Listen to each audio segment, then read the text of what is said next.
Система обнаружения и противодействия БПЛА представлена многоловным модулем, коммутационным погоном и дисплеем для вывода изображения. К системе подается питание от стандартной батареи через порт XT60.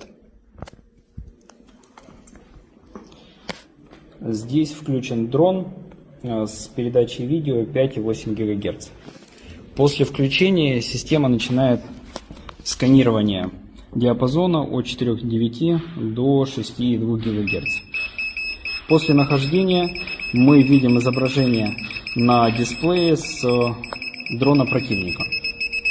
По нажатию клавиши мы включаем подавление на найденном канале видеовещания. Видим исчезновение картинки.